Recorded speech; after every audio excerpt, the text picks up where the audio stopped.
Hey, this is Aaron Houghton with the Founders First System, and if you really want to learn to level up your life, you should be listening to the Time to Shine podcast with my friend, Scott Ferguson.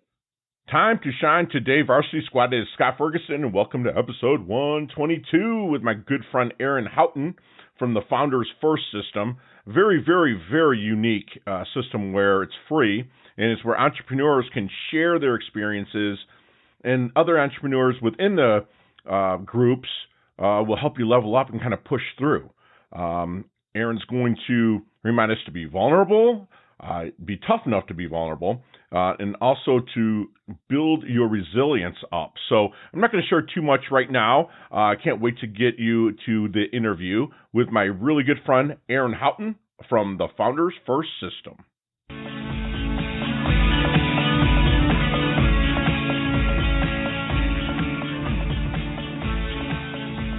Hey, time to shine today, Varsity Squad. This is Scott Ferguson, and I've waited like 48 days to get my boy Aaron Houghton on. He is a phenomenal person that his mindset, like from what I've vetted out from him, is something that I need to implement into my life, to take a step back, to really analyze, if you will, lack of a better term, like where I'm at. And with his Founders First System, you're going to be treated to a plethora, and yes, I use that favorite word everyone rips on me about, the plethora of knowledge nuggets that's going to help you level up your life. It says here in his bio, he's an 11-time founder, an entrepreneur advocate, a husband, and probably most important, a dad. So without further ado, I'm going to invite Aaron on here for an interview. Again, I've been stoked to have this. It's been almost 2 months because we're in day 7,000 of quarantine here. But Aaron, if you could, please, I'm going to have you introduce yourself to the Time to Shine Today squad. But first, what is your favorite color and why? My favorite color is blue because I think that's what my favorite color is supposed to be as a man, and I'm legally colorblind, so I couldn't tell you whether it's good looking or not. Maybe I should have asked that first. I'm going to start putting that in my discovery. Are you colorblind? No. There's a reason to my madness on that with regards to the color of your little audiogram, if you will. If you look at my podcast, the little line is always a person's favorite color. That's my secret. Perfect. People. That's the first time I've said that in over 140 interviews. So, big breakthroughs today. I love it. All right. Time. So let's get to the origins of you, Aaron. Let's take a step back before you started the Founders First System, and then kind of get the origins and move forward, brother. Yeah. Scott, thanks for having me. This is really exciting.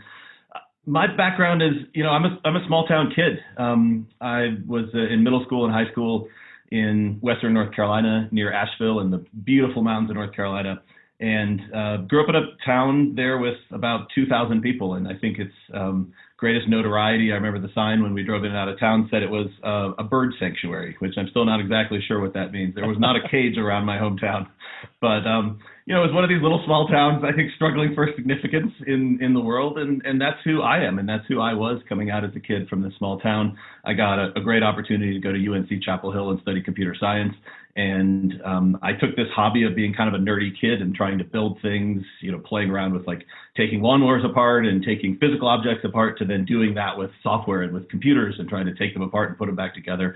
Just really being a tinkerer, like I think so many people are in other categories. And I took that was like my hobby as a high school student. Most kids are into probably more exciting things than that, but that's what I like to do. And I eventually figured out how to turn that into a business, honestly, because mowing lawns in the hot southern summer heat was brutal, and I have allergies and I couldn't breathe. It was a terrible way to make money. And I was like, I could actually make, $35 an hour putting computers together for people and building websites. Wow. So what transitioned that then kind of as an aha moment into Founders First to help people really kind of level up their journey? Yeah, that became the beginning of this 20-year journey of me as a software entrepreneur. So building software to solve people's problems, to solve my own problems. My first website I ever built actually was from my high school basketball coach who owned a bed and breakfast. And he had some challenges around getting tourists that lived mostly in Florida to come back up to North Carolina for the leaf season in the fall when the leaves change color, and he wanted to stay top of mind in front of them. And so I just built this website to solve his problem. I built software to solve other people's problems in different areas. And, that turned into a business. And so I became a software guy and a software company guy. I built 11 software companies over 20 years. My most successful one to 50 million in revenue, 350 employees, offices all around the world. And through that process, just so much personal struggle and pain. As my businesses became more successful, I found my health and my happiness was on the exact opposite trajectory. It was down and towards the ground.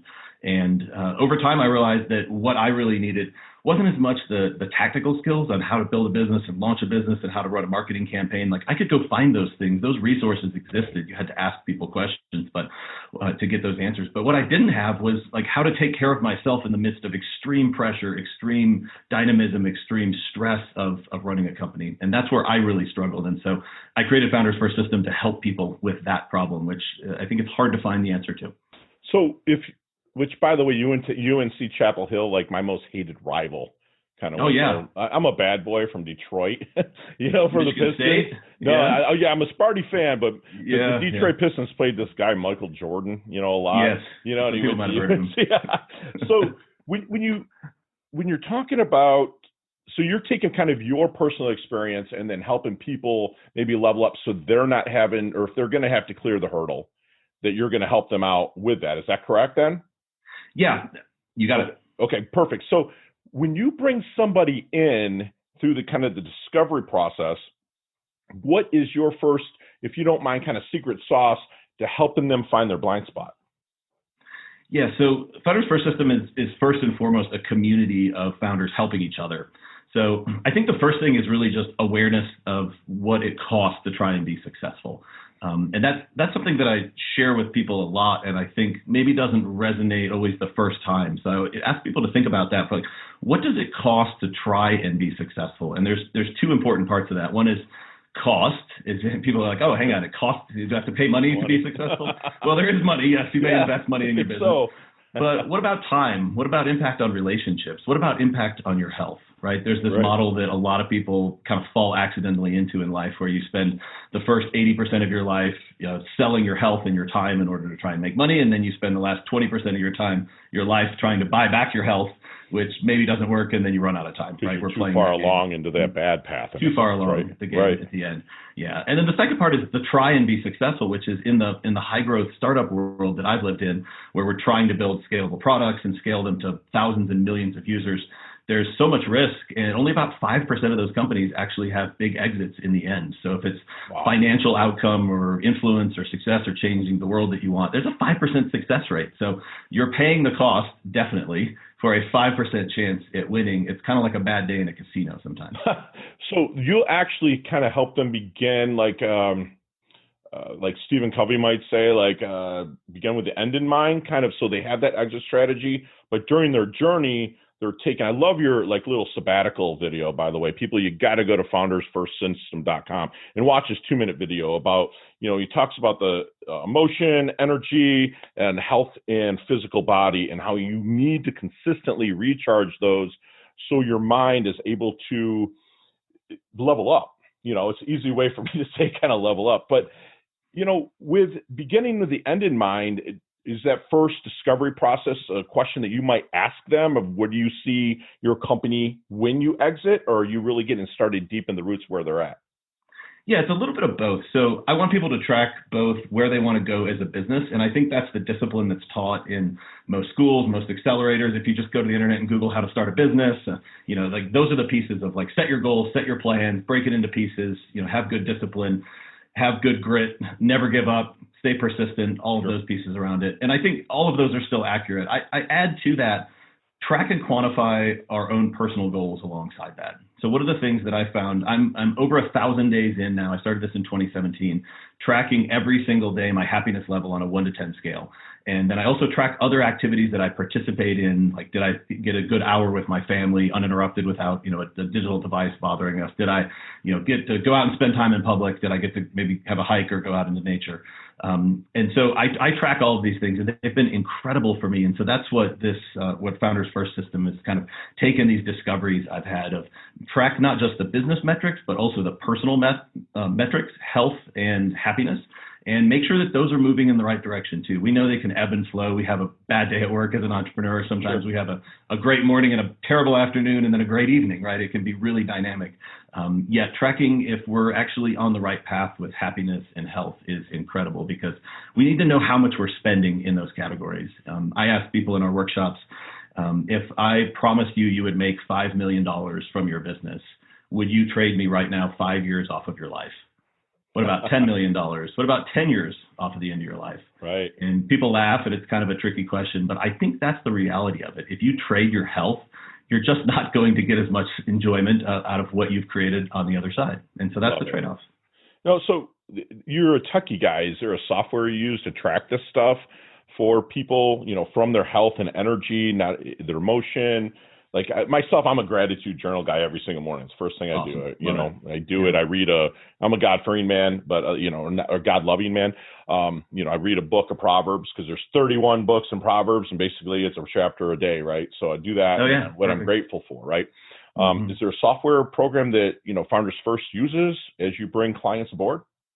Yeah, I'm a software guy, so of course we built software to help track this. Yeah, so we've got a program for, I mentioned the free community that we have, the Founders First community. We've got a program called Peak Ability. So folks that come into the community, enjoy the conversation, get some value out of it, can choose to upgrade into this, where we give them a huge digital training program that I've built over the last 5 years. And as part of that, we include software, which is a mobile app on iOS and Android, where you can track these things every single day. Oh, beautiful. And yeah, that discipline. Put that in the show notes, people, for sure. So if I'm out at a networking event, which here in South Florida we're kind of starting allowed to do, press and flesh, meeting people, what kind of, if I'm talking to someone one-on-one, and I'm using the adage of one mouth and two ears for a reason, I'm listening, and what kind of keywords am I listening for that would make them a good referral, connection, introduction to Founders First? The thing I like to say is that, it's like the framework is perfect for anyone who wants to be an entrepreneur or who is an entrepreneur, because it helps you build resilience so that you don't get yourself into a personal crisis. Like where this goes when it doesn't go well, the statistics for folks like us as entrepreneurs are really, really, really bad. We've got 2x the rate of depression. We have 2x the rate of suicide of the general population. We have 3x the rate of any type of substance abuse, 6x the rate of ADHD, and 11x the rate of bipolar disorder. Wow. 11 times, not 11% more. It's absolutely crazy. 11 times. So yeah, it's just wild what this entrepreneurial experience brings out in us, right? So I would say that it's trying to avoid a crisis, right? So anybody who wants to chase a huge goal in their life, whether that's even entrepreneurial or not, where they know that it's going to take an incredible amount of work, an incredible amount of effort, and they may have to put themselves second a lot of times to that goal. This system is to help them balance out those two pieces so that they can be successful both personally and professionally. Love it. I can't wait to really dig into this within your community. So let's get in our DeLorean with Marty McFly. Let's go back into maybe the 22-year-old Aaron. What kind of knowledge nuggets are you dropping on him to maybe help him shorten his learning curve with the knowledge that you have now, the wisdom you have now? Don't assume that your physical and mental resources are unlimited. That's what I would tell my 22-year-old self. I just assumed that I could, treat myself as poorly as possible in order to optimize my business and put my business first, and that it would eventually deliver business success. And my experience with this was that my lowest point in running companies and being an entrepreneur was 2 years after I sold my company. My most successful business we sold for $169 million to a public company. And I had enough money at that point to retire, and my great grandkids probably to retire at this point. Sure. And then I find myself at my lowest point in my entire life, because all of these habits along the way of putting myself last caught up to me. The acquirer bought my company. They didn't buy all the bad habits. I got to keep all of those, and I get to keep them forever. And so that cost, it was just something that blindsided me. Yeah, it can kind of shave the years off your life if you're not really taking care of yourself. I mean, that's where we get this temple. You got to take care of it. And when I was young, I was all about that. And then now, then I kind of made money. I was printing money with the real estate market in the early 2000s, and I was finding Burger King wrappers and Wendy's wrappers in my floorboard of my car. because I was serving clients and I was like, but not serving myself. So I think that Founders First really will help to keep you on board with that. So when you bring somebody on, Aaron, when you're kind of, again, back in the discovery process, is there, or even on down the road as you're helping companies level up and building the software for them, is there any good question that you wish they would ask you but never do? I think the number one question we need to be asking each other as entrepreneurs is, what's our greatest challenge right now? And that's what we need to be sharing with other people. I think there's just too much, it takes a lot of ego to become an entrepreneur, right? You've got to have confidence that you can beat these incredible odds, right? And with that can come this, and I think the general narrative around entrepreneurship too supports this, which is that we should always talk about what's going great. And, how are things, man? How's the business? Oh, everything's great. Gosh, we're just killing it, right? Revenue's up, got a new client the other day. What's the reality, right, behind that, right? Well, lost a big client the other day too, so maybe 10 times as big as the one that we meant to get. Revenue is up, but, margins are down and we're losing money on every order because we've got a supply chain problem, right? Or whatever's behind the scenes. Or personally, I'm struggling, I'm taking prescription meds to fall asleep at night, and I find myself so anxious during the day that I can't motivate my team anymore like I used to be able to. So those are the things that come up in real life. And I think just opening the door to these problems with each other and just being wide open. It's a practice that I've used the last 3-4 years of my life of just, I'm going to tell people what my biggest struggle, my biggest challenge is right now, and just let them know, because people can't help you if they don't know what your biggest challenge and your biggest struggle area is. And if you gloss it over with all this exciting kind of fake, everything's great stuff, then no one knows how to help you. Right. A lot of people take that imposter syndrome or fake it till you make it kind of thing, when really you're not really doing yourself any good service. I mean, I was really a product of that. And it's funny that you said what you just said, that, I'm into the Stoics and I'm digging into Diogenes right now. And he was like, not only are you battling with another person that you're trying to beat on the corporate ladder, or entrepreneur, if you're battling, like, I've been a real estate agent for 22 years, you're battling another agent. There's actually cells in your body that are battling each other to take over. What you just said right there, it's like, there is a battle no matter what, even in the personal, like you said, about taking prescription meds to go to sleep. That's a battle within your body that you've got to be cognitive of, So I'm glad that you said that. And I really, really, really appreciate it. So you've accomplished a ton. I mean, you said you sold a company for almost 170 mil, which, fantastic. And you've started, 11 different companies, 12 different companies. What is the BIG, the big thing that Aaron really wants to accomplish? I want to fundamentally change the experience for 1 million entrepreneurs and founders across the world. Wow. To make that story a little bit easier for them. And also because humanity relies on entrepreneurs to change the world.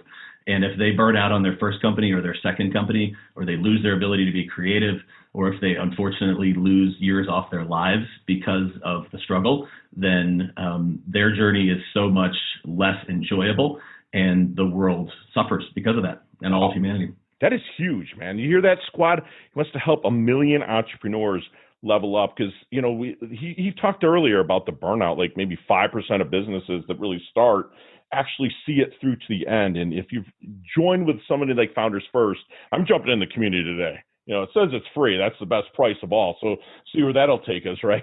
So Aaron, let's talk about your dash real quick. The time to shine today, the dash to me is really kind of the most important thing. And that's that little line in between your life date and death date. How that little dash, how do you want your dash remembered? I understand that you wanted the 1 million entrepreneurs to really level up, but is there anything else that you want included in that legacy, that dash?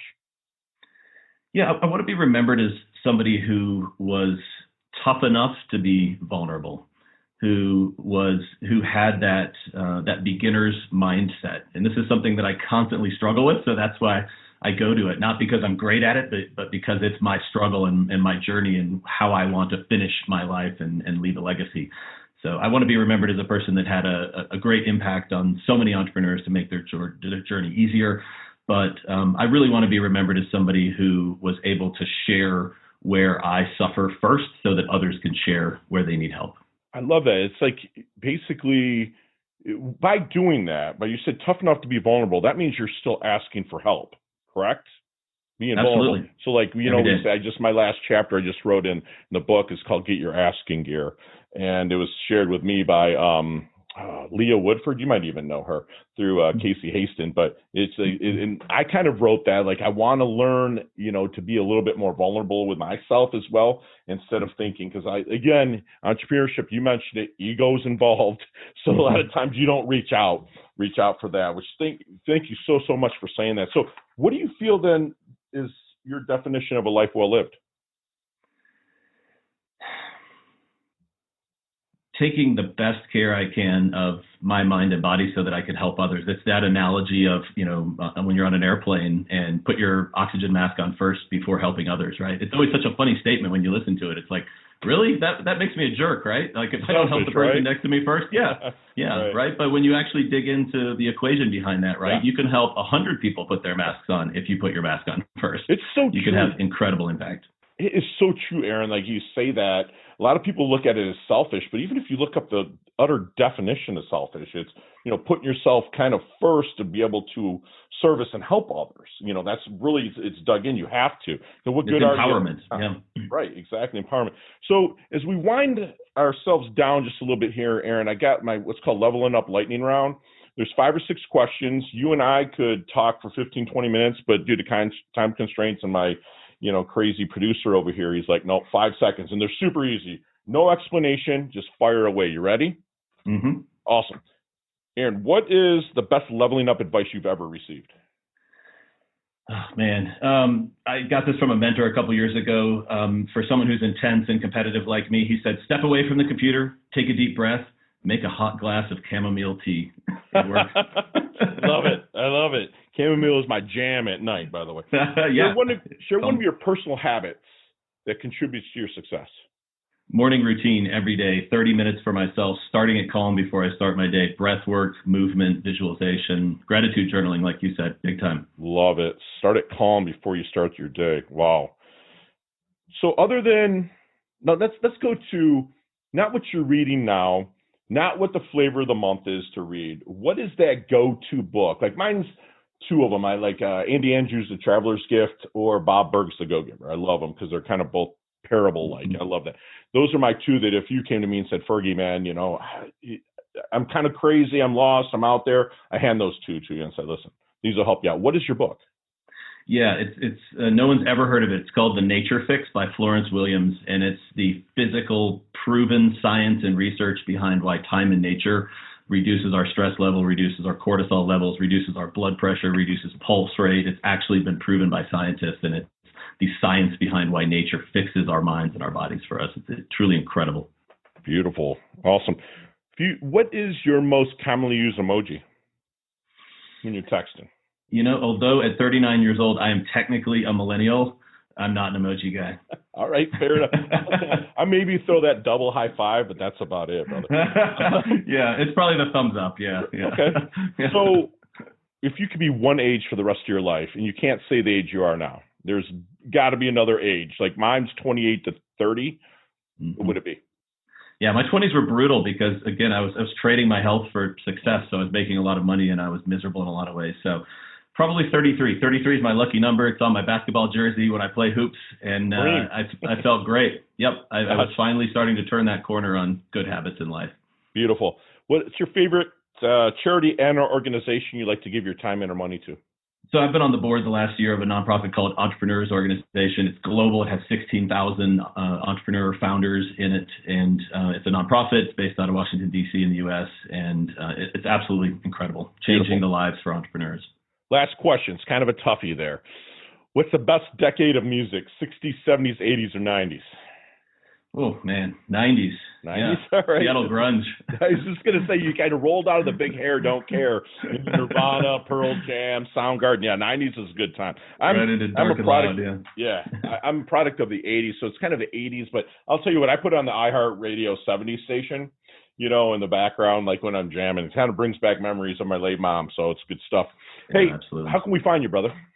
in the Founders First community. So I'd love to share my story with founders. I respond to every post in there because I created this community for people like me. It's like my therapy. We've got hundreds and hundreds of founders in the group. So Founders First community, search for it in the App Store on your smartphone, or go to foundersfirstsystem.com and click on the community link.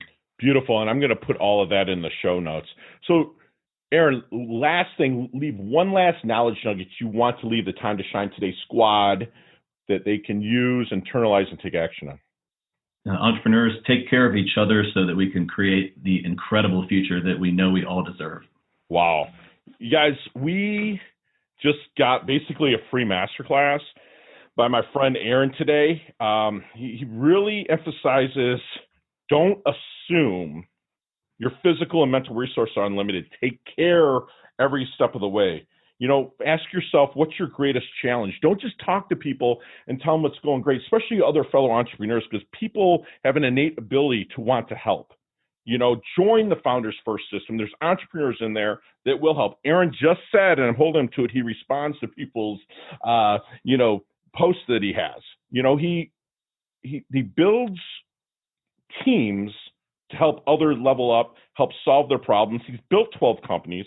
He's built this community of founders to help people. I have just, I got to show it if we're on YouTube. This is just notes, just up the yang, man. Track and quantify your personal goals. And then we got to look out at the peak ability as well into that. So, Aaron, I really appreciate you coming on. You've been gracious with your time. You level up your health. You level up your wealth. And we appreciate you coming on, brother. Thank you so, so much. Scott, thanks so much for having me. This has been great. Thanks, brother. Hey, thanks so much for listening to this episode of Time to Shine Today podcast. Proudly brought to you by Sutter & Nugent Real Estate Excellence, who can be reached at 561-249-7266 and online at www.sutterandnugent.com. If you're a business owner or professional who would like to be interviewed on Time to Shine Today, please visit timetoshinetoday.com/guest. If you like this episode, please subscribe on Apple Podcasts, Google Podcasts, Stitcher, Spotify, iHeartRadio, or wherever you get your podcasts. There's a link in the show notes to our website. Also there, you will see our recommended resources. We hope that you will support our show by supporting them.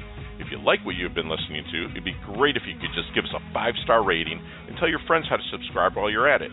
I'm your host, Scott Ferguson, and until next time, let's level up. It's our time to shine.